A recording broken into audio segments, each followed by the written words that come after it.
Hello and welcome, you lovely listeners and watchers, to our podcast, Talking Female Health with Amy Connor and Lisa Yara. We hope you enjoy our little show, and if you do, please leave us a thumbs up for this video, for the other videos. Subscribe to the podcast, leave us comments, leave us reviews of what you loved about it. We are always happy to hear. And if you've got questions that you would like us to talk about, feel free to drop them also. So these past few weeks, there has been a lot of talk about detoxing the lymphatic system and how it is your body's waste removal system, the liver and the role it plays as a super mom in your, that was an amazing episode. Totally go and check that out.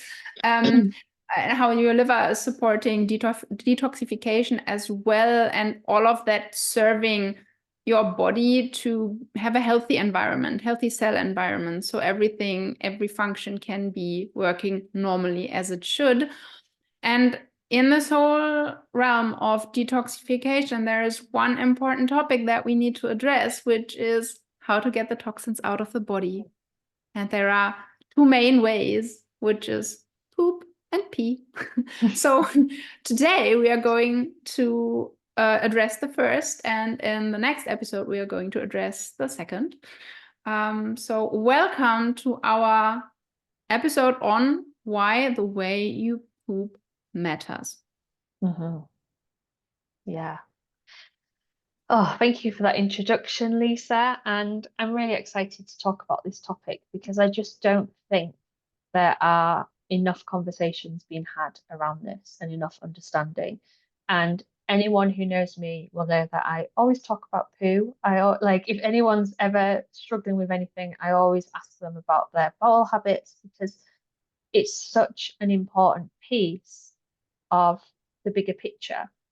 And as Lisa said, we've talked a lot about the importance of detoxing and how the body needs to have these elimination pathways in order to keep itself clean and healthy and happy.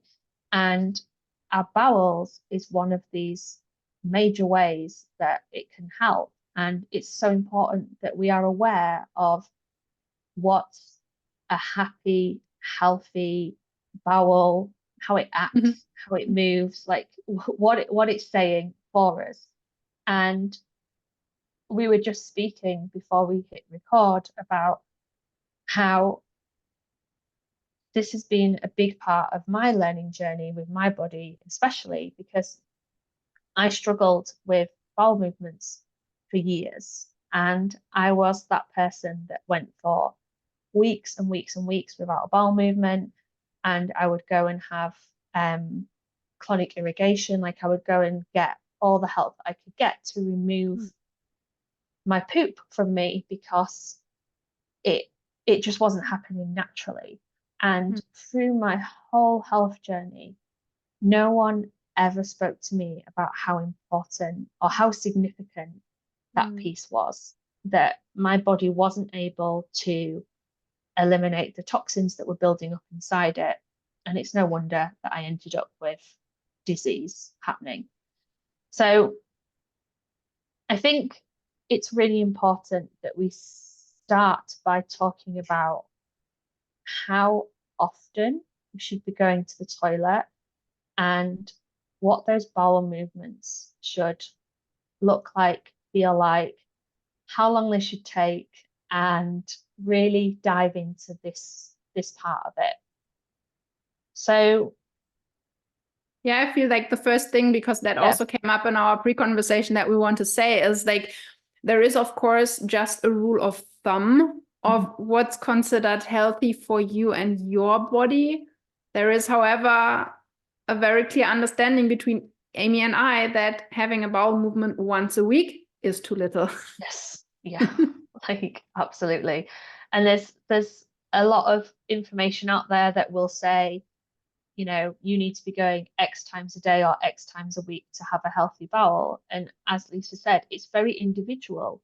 It's very much down to the way you're working your body and the way you're feeding your body. And I always like to talk about how, as a rule of thumb,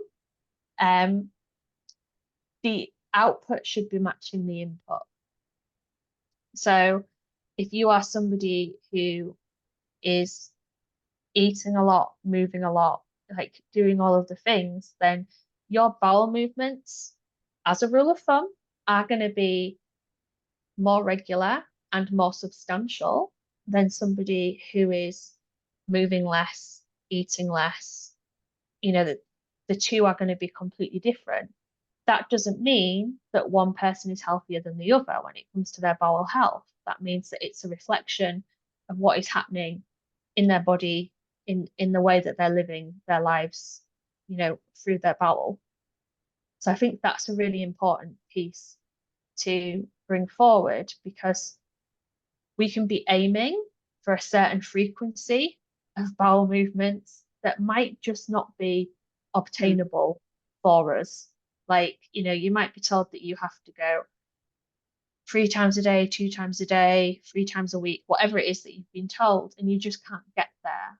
And there could be reason why you're not getting there, because you know you need some help and support on that, or it could just be that that's just not what's right for your body, and that's okay too. So the message here, as with everything that we talk about, is that you are an individual and your body works the way that it works, and it's really hard to put generalized statements out about things like this. And I think that's something that we see a lot in the health space, that there are these generalizations made, and it leads to a lot of confusion and people just getting misinformation and worrying about things that they don't need to be worrying about. Yeah. So what I've learned from my research, and that's what I like to say, is like anything between twice a day and every other day can be considered absolutely normal. Again, depending on your body type, the activity you have during the day, the amount of food you eat, and also what I found, the moment where you're at in your cycle, if you have a menstrual cycle, because for example, me, right before my bleed, I have a harder time. I can't go as frequently. And at other times, it's much easier. And that is okay. That can just be part of your cyclical process too. So there are all these factors that play into it. Yeah, absolutely. And I think as well, like going back to talking about frequency, going too much can also be a bad sign, you know, quote unquote, a bad sign, because and this is why it's important for us to talk about what that bowel movement looks like and what the experience is like. Because if you're eating a meal and then having to rush to the toilet straight away to have a liquid, loose stool, that isn't ideal. So again, when we're talking about frequency, really important that you also have that conversation about what the actual bowel movement is like. And for me, I like to think of it as, you know, the ideal bowel movement would be painless and be as smooth an operation as possible. So we're not sat there, you know, or we're not rushing to the toilet because it's like, you know, now or never. A quick release, yeah, like an Now or emergency catastrophe. situation. Yeah, exactly. Or and also you're not sat there waiting for the bowel movement to finish. Like it's not a long drawn out process. And you know, I was saying to Lisa before we hit record that I can remember growing up and I still see it now, like the stereotypical, I'm going to get my paper or I've got my phone or my book because I'm going to go and sit on the toilet and empty my bowels for the morning or whatever the situation was. Like that belief that it was a strain to eliminate your bowels, which again isn't ideal. And like I always like to think that as little wiping as possible is also a good sign of a good bowel movement, because again, if you are having a mess, it's a sign that your body is eliminating more quickly than it should do. And this is actually a sign of detox, going back to like the lymphatic and the detox episodes. Like, this is quite a common sign of detox that I see in my clients, where they have that urgency to get to the toilet and things are coming out quickly, but it's a temporary process.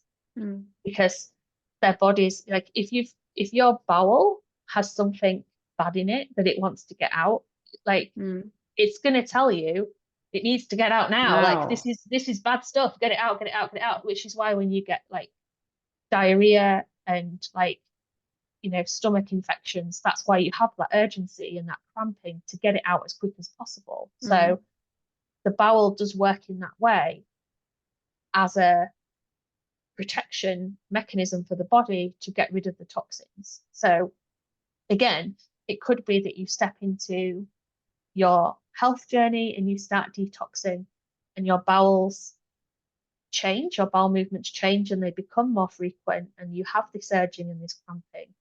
And that's a temporary thing that is okay because the body is doing what it needs to do. Yeah. And just to come back to that one point, which addresses several of the things you've mentioned, is that it also depends, like all frequency and consistency, it all depends on your particular metabolism. Because there are some people who, like, whose bodies really draw out the last bit of nutrients out of the food. And so, of course, they will have less or little bowel movement. And for someone who has like is quicker in that, and maybe the body can't absorb or doesn't absorb as much, then it will be more frequent. And neither is to say that one body is more healthy than another. That's again paying attention to how does your body feel, and also how does it feel after you've emptied. Yes. Do you feel empty, or do you feel like there is still something somewhere that's just not coming out, which is again not an ideal situation. Yeah, absolutely. And to refer to that piece of it shouldn't be with a strain, the way we sit on a toilet in our Western culture is not how our bodies are designed to empty completely, neither poop nor pee. And that's why by now there are all these things like, what's it called in English? There is this brand, Squatty Potty. Oh, this is Squatty Potty, yeah. Basically a little stool, steps. Do you say that? Like little steps where you can put your feet on, just so that you've got a more leverage. Inclined like position. And that the last part of your gut can really open up and just release easily, smoothly, everything that needs to be released. Absolutely, yeah. And you don't have to have a squatty potty. Like, I just refer to it as a poo step. And you can use anything. Like, a lot of people that I know have young children, so they have the little steps that the children are using anyway to get to the sink or the toilet. So you can use them to elevate your feet. You can use the bathroom bin. You've got like a ledge. And yoga blocks. Yeah, absolutely. And it is definitely something that I recommend you. I mean, they're so cheap to get, and it's such a significant help for, even if you don't feel that you've got problems with, you know, your bowel movements or peeing. Like, it's one of the things that I really recommend that people use, male, female. And it's the one thing that I get the most feedback from. Like, I'm getting messages all the time from friends and family saying, "Oh God, this poo step's changed my life. It's amazing." And you know, like, I laugh at myself because I will take mine with me if I'm going away. It comes with me, because I find it so much harder to go to the toilet without it, because I have almost trained my body that that's the expected position for it to be in when we go to the toilet. Yeah. Yeah, it's quite fun because like I have studied Chinese and I've traveled through China so much, and especially Asian countries, they still have a lot of these basically just holes in the floor when you go to the bathroom. And many Westerners find that very, very disconcerting. And I can just say, like, I have learned and easily adapted to doing things that way. So like my body knows what position it needs even when I'm sitting on a Western toilet, so I can like mimic that. Yeah. Yeah. I love that. And I have actually seen like, well, I haven't seen, I've heard of people that actually squat on the toilets, which I Chinese would not. do sometimes when they come Yeah. to Europe and go Yeah. traveling here. I'm just not, I don't think I've got the balance or I'm brave enough to do that. But yeah, I've heard of that as well. So definitely how you prepare the body for a bowel movement is really important. And I could talk so much on that topic as well, because if you have a negative relationship with your bowel movements, if you're somebody who is, like especially with endometriosis sufferers, they tend to get diagnosed with IBS as well. They have infrequent or painful bowel movements because endometriosis can grow around the bowel. Like if you're creating negativity around the thought of opening your bowel, that is really powerful and the body will respond to that. So it's really important that when we are thinking about going to the toilet, firstly, that we actually honor the body's need to go to the toilet and we don't put it off, because that's something that we see a lot in society. There's embarrassment about going to the toilet, especially if you're not in your own home. Even talking about it. Yes. My God, we're doing a whole episode on it. Yes. Yeah, like I find it hilarious when my nibblings or my niece and nephews come round and they're all under 5, like they're young, and they will just broadcast, I'm going for a poo, and like they'll go and have a poo, and then it's like, oh yeah, I've had my poo, and it's just like the most normal thing in the world for them to go and empty the bowels when they need to. But yet there comes this age where it becomes, embarrassing, that we don't talk about it. Inappropriate, Yes. quote unquote. Yeah. And then all of this stigma around it comes up, and we're thinking, oh God, I can't ask her to the toilet, or, I better hold it in and I better deny my body what it has Oh my God, for. someone might smell it. Yes. Oh, lo and behold. even worse. Yeah, so there's so many different layers to having a healthy bowel movement beyond what you're eating, like, diet. Obviously fluid intake is really important, but if you feel that you're doing all the right things and you're still not getting the results that you hope for, then I don't really like this word, but like mindset and the relationship that you have around going to the toilet, and also what you've been told in the past, like your childhood experiences, are really interesting to explore, because I've got I'm thinking of my nibbling here, like he's 5. As soon as he started going to school, he had a lot of anxiety about going to the toilet, and especially going to the toilet for a poo. And there'd be occasions where he'd get picked up from school and it'd be like literally rushing him home.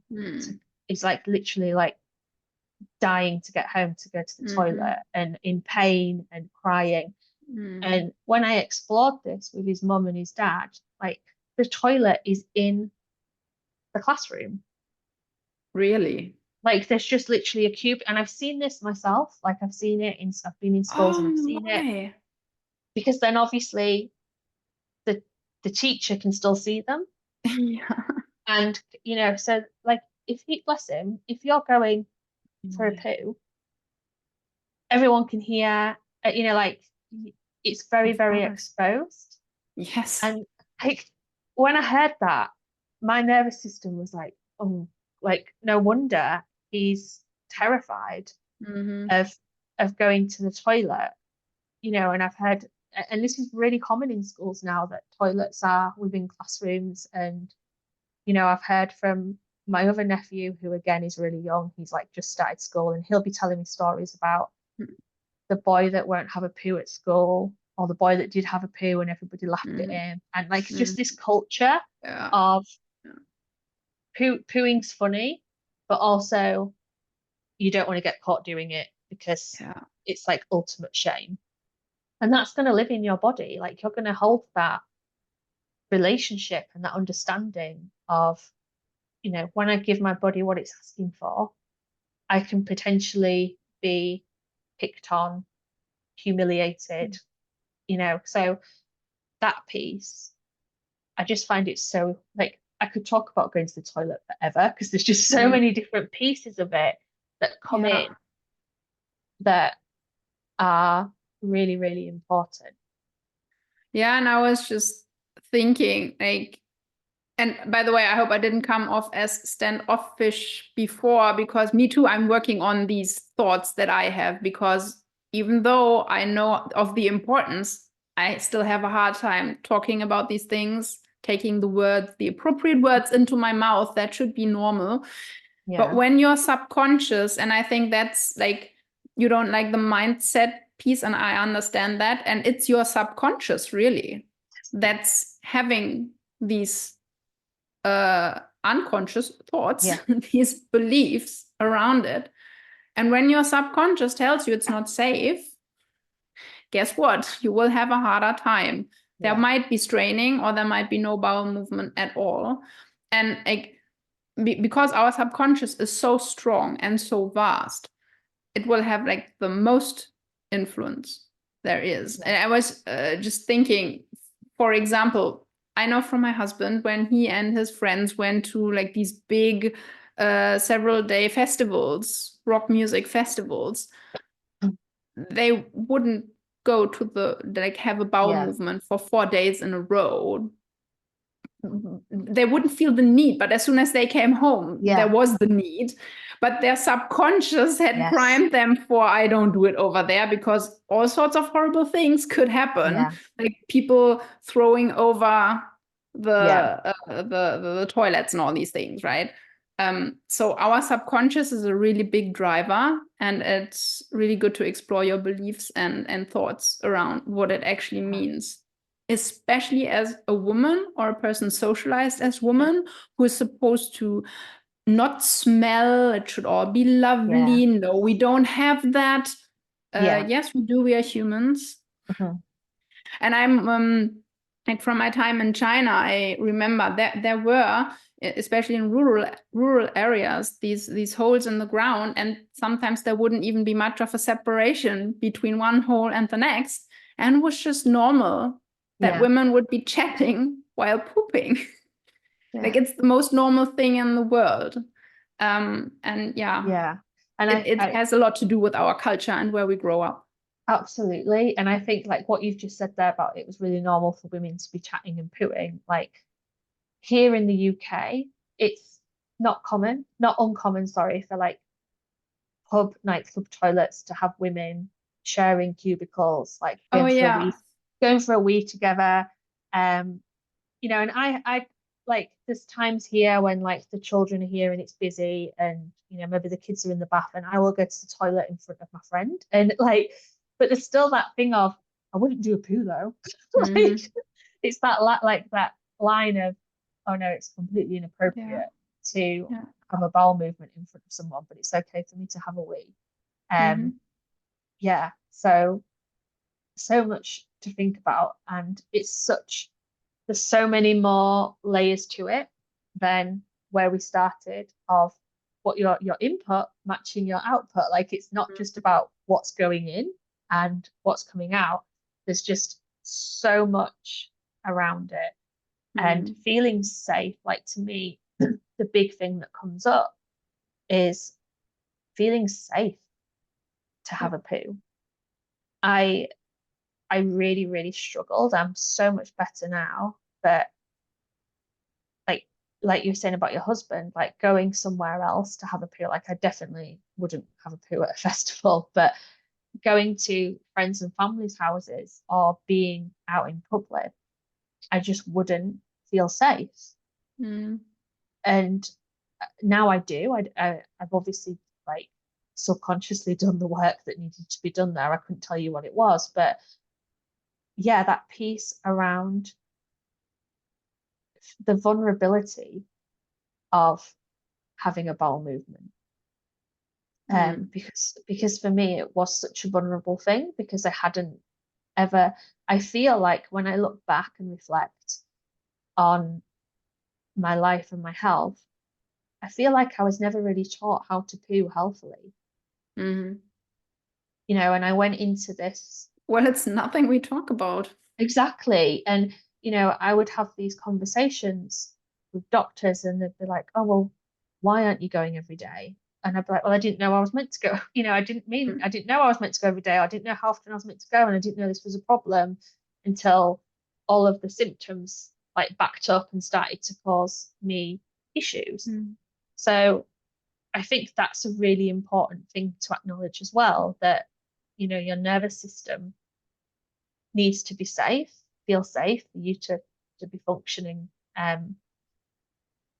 and creating safety around Mm. bodily functions like going for a poo is really important. Yeah, Yeah, and I mean, just look at the role of the nervous system. It's relaxing your body, it's relaxing your absolutely. muscles, it's opening your body, and Yeah, whoop, it goes much smoother. yeah, And I think like absolutely. what really helped me was my time in China actually, because ever since then I have to go, I'm going. Yeah, I don't care where I am. If my body says I need to yeah. go, I will And go. I love hearing you talk about it because it just sounds like I can see how that would be such a like remarkable experience for you.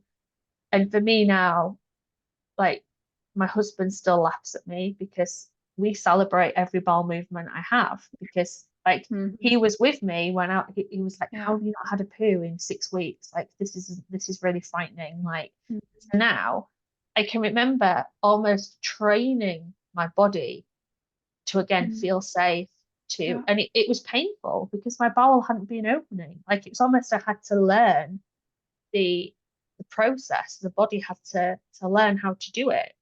And uh, and now I have this celebration around it and I have really open conversations around it. And like I say all the time, like just changing the narratives because Mm. as soon as I started talking about it to other people, we have really good conversations about it and discover how we can help each other. And, like I say, talking about my nephew and his toilet phobia and just recognizing it from an earlier age so we can Mm. hopefully do better for the next generation. Yeah. Yeah.